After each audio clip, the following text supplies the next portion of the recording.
People have brushed and scrubbed their teeth with lots of different powders over the years. Eggshells, ground up bricks, burnt bread, plain old charcoal, crushed up bones and skulls. Ew. Cocaine in the 80s. Say hello to my little friend. It's a toothbrush. It's my little friend. Say hello to my little friend. Oh, hi there. I'm his little friend. Cocaine. Anyone else play Grand Theft Auto, Vice City, back in high school?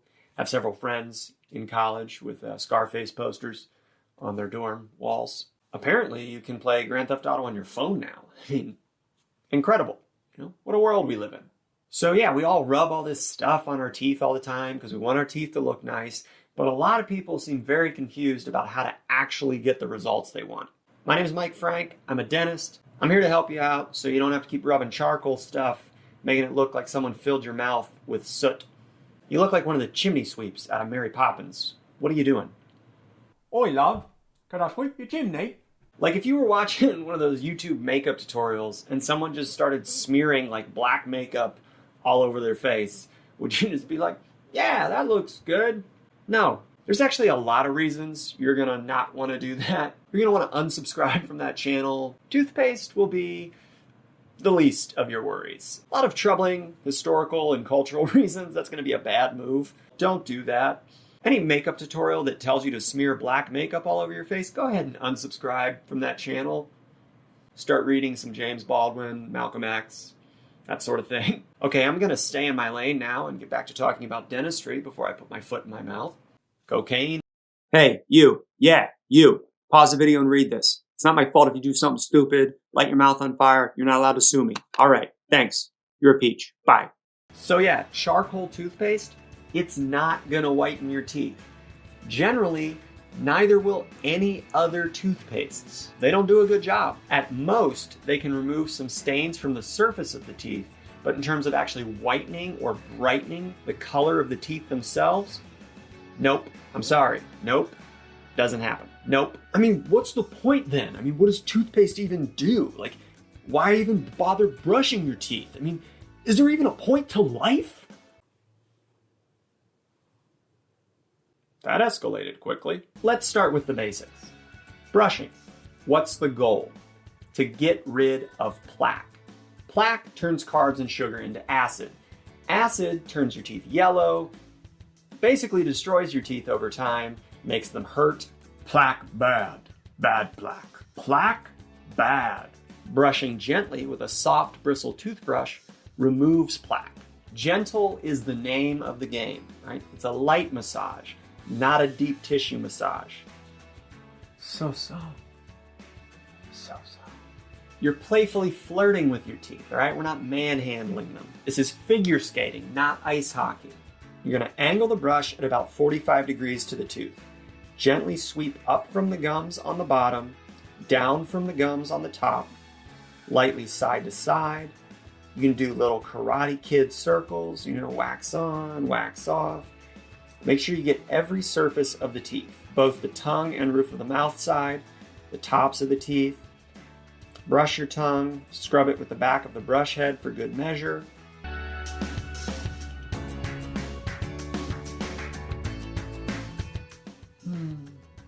So soft. Does it matter if you use a manual or an electric toothbrush? Not really. They'll both do the job if used correctly. Some people do find electric brushes easier. For example, young kids or elderly patients who don't have the manual dexterity and coordination to work well with a manual brush. If you're a patient who has a tendency to scrub too hard, you have a history of gum recession or toothbrush abrasion on your teeth, then an electric brush can also be a really good idea for you. If you brush thoroughly every night along with flossing, you're going to save yourself a whole lot of trouble, a whole lot of problems, a whole lot of money over the course of a lifetime. Here's the even bigger secret. You don't even need toothpaste to get plaque off your teeth. We've done studies. A soft bristle toothbrush by itself will do the job if used properly. So what the heck does toothpaste even do then? Reason number one to use toothpaste. Fluoride. Despite the fact that people on the internet seem to think fluoride is some sort of like alien mind control conspiracy being implemented by Bill Gates, I'm pretty sure it's not. I could be wrong. I mean, maybe the fluoride has already like infiltrated my brain and that's why I'm saying this to you. Follow the fluoride's orders. Listen to the fluoride. Stop hitting yourself. Stop hitting yourself. I can't. The fluoride is making me hit myself. Why is fluoride good for your teeth?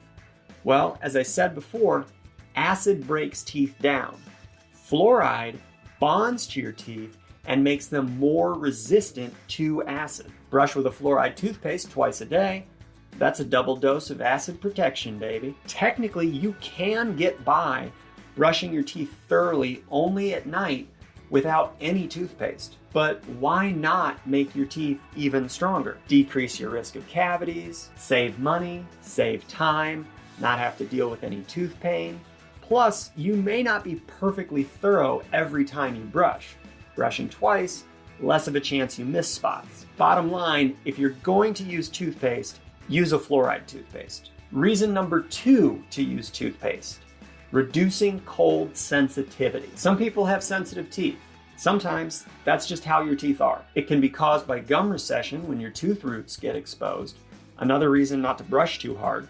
Tooth erosion from acid in your diet or from gastric reflux can also contribute to tooth sensitivity. Whatever the cause, if you have sensitive teeth, cold stuff makes your teeth hurt. Sometimes toothpaste can help with that. So there are 2 active ingredients in toothpastes that can help with sensitivity: potassium nitrate and stannous fluoride. You guys watch Game of Thrones? Stannis Baratheon? Didn't know he had a type of fluoride named after him, did you?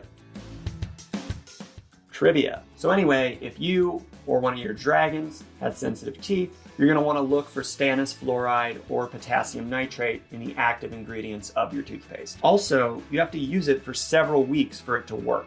Don't give up after 2 days because it's not going to do anything. Stick with it for at least a month. If it's not helping at that point, talk to your dentist. There are plenty of other things that can also cause cold sensitivity. Also, toothpaste can only help with mild sensitivity. If you have something cold and it irritates a tooth, once there's nothing cold touching the tooth, if it still hurts for more than 3 seconds after that, you need to go see a dentist about that. There could be a bigger problem brewing.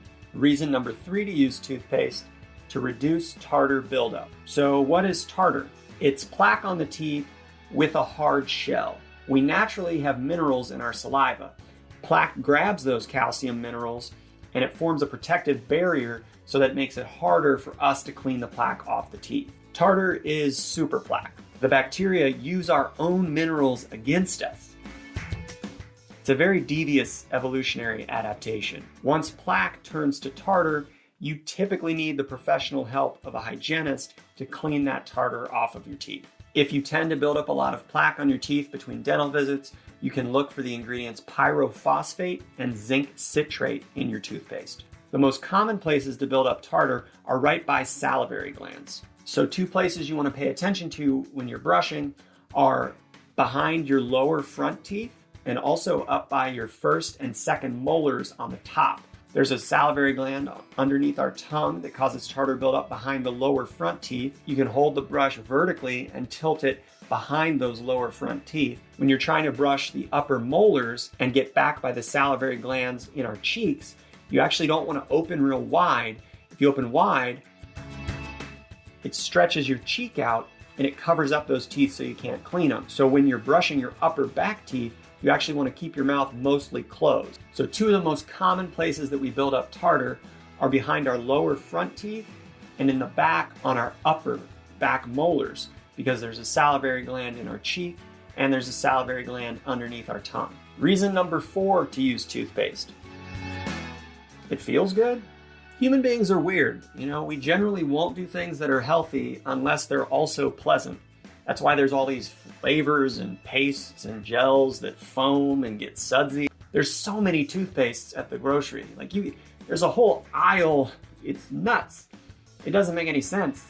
There's so many toothpastes, people have different preferences. Again, brushing with a plain old toothbrush, no toothpaste, and then just rinsing with a fluoride mouthwash afterwards would work just as well. But would it be as enjoyable? Would it give you that good old toothpaste pleasure? Maybe you don't like the toothpaste at all. Do that instead, brush with a plain toothbrush, rinse with fluoride mouthwash. Basically, if you find a toothpaste that you like and it has fluoride, you're good. If you use a toothpaste without fluoride, I would suggest supplementing with a fluoride mouthwash. Do some combination of those things, whatever floats your boat. You do you. Some toothpastes based on certain ingredients can also cause inflammatory reactions with your gums or cheek tissue. Those are kind of rare, but if you do experience that, just discontinue using that toothpaste. You can switch it out for a different toothpaste with different ingredients, or if you find that you can't get comfortable using a toothpaste, just keep brushing your teeth with a regular toothbrush, rinse with fluoride mouthwash afterwards. You may also see advertised more expensive calcium-containing toothpastes. Some of the touted ingredients may be beta tricalcium phosphate, casein phosphopeptide, amorphous calcium phosphate, or nanohydroxyapatite. They really know how to come up with names, huh? A 2019 study published by the Journal of the American Dental Association showed that none of these more expensive toothpastes are any more effective than a regular fluoride toothpaste when it comes to repairing or protecting your teeth. Another tip to save that toothpaste cash: don't use that much of it. The official stance from the American Association of Pediatric Dentists is that you should use a rice-sized amount of toothpaste for any kids age 3 and under, a pea-sized amount of toothpaste for kids from age 3 to 6. So basically, if you're using anywhere between a rice-sized grain of toothpaste and a pea-sized grain of toothpaste, you're gonna be fine. And that pea-sized amount pretty much applies to adults as well. A little schmear will do you. Those giant globs of toothpaste you see advertised on the packaging, where you're squeezing this big blob of toothpaste onto your brush, that's a crazy amount of toothpaste to put in your mouth. You don't have to come down with rabies every morning and evening.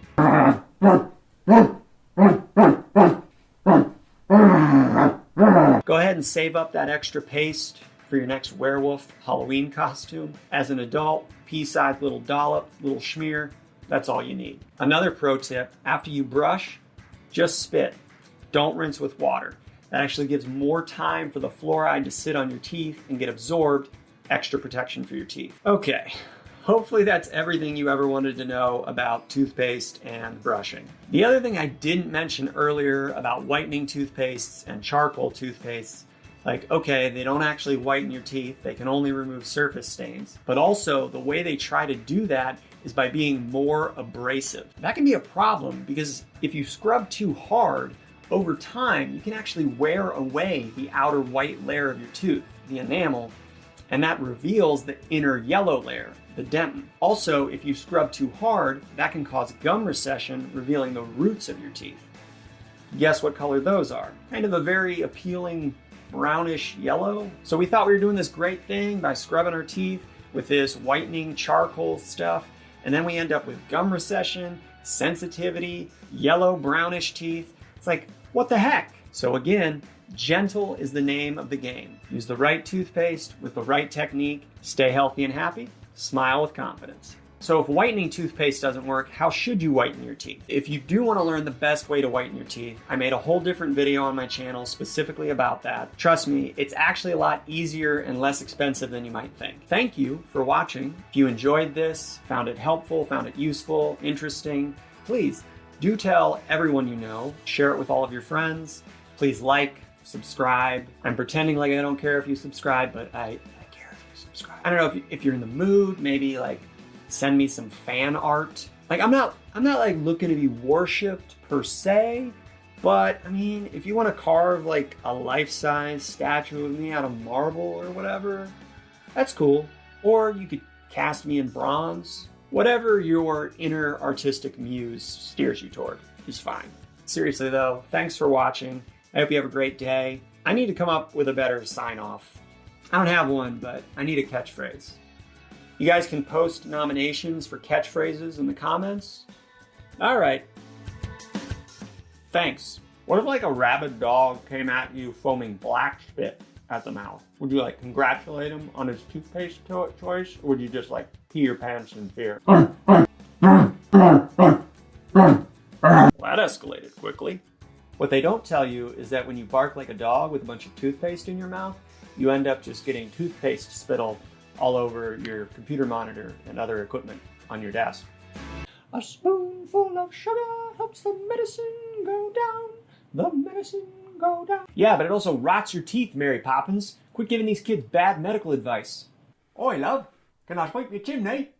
Anyway, this is actually, this is my toothbrush. I keep it in this handy-dandy mug from the Second City Theater in Chicago. If you're ever in Chicago and you get an opportunity, you should check out the Second City. You know, the Second City, it's a very famous theater in Chicago. Lots of people that eventually were on SNL, did a bunch of movies and so on and so forth, came through Second City. A lot of comedians cut their teeth there. It was kind of cool because when I went a few years ago, I actually got to see there were some members of improv groups that had been at Ohio State while I was at Ohio State who were performing the night that I was there. So that was kind of cool to see their career progress, you know. So yeah, if you're in Chicago, check out the Second City.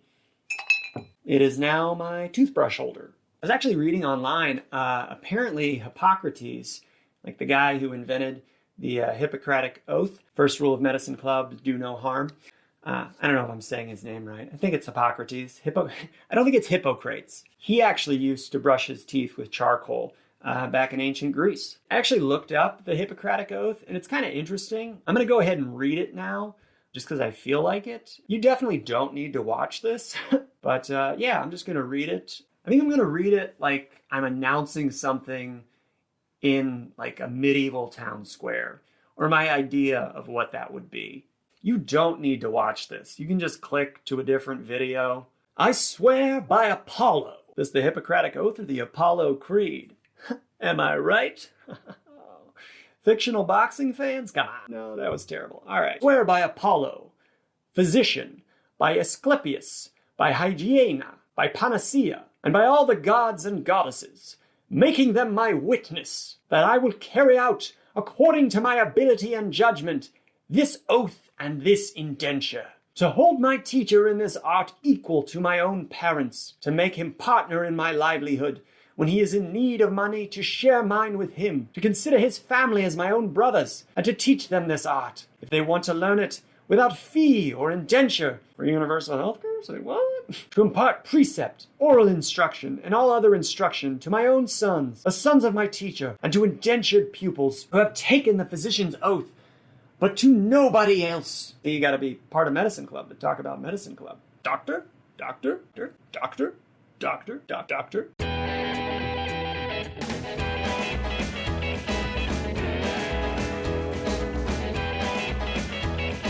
I will use treatment to help the sick according to my ability and judgment, but never with a view to injury and wrongdoing.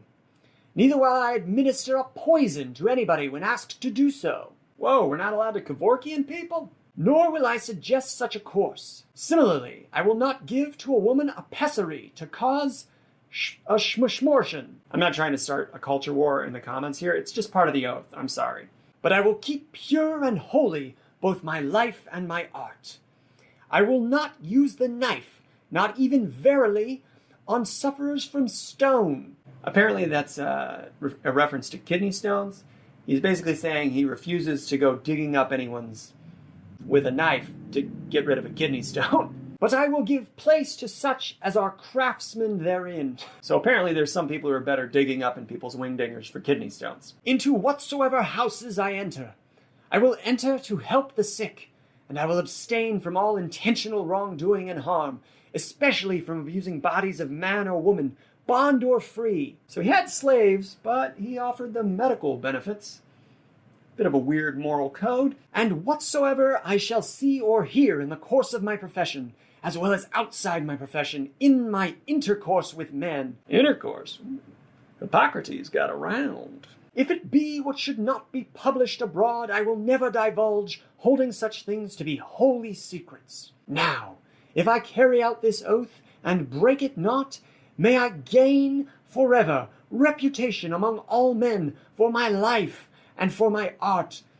But if I break it and forswear myself, may the opposite befall me. Oi, love, can I sweep your chimney?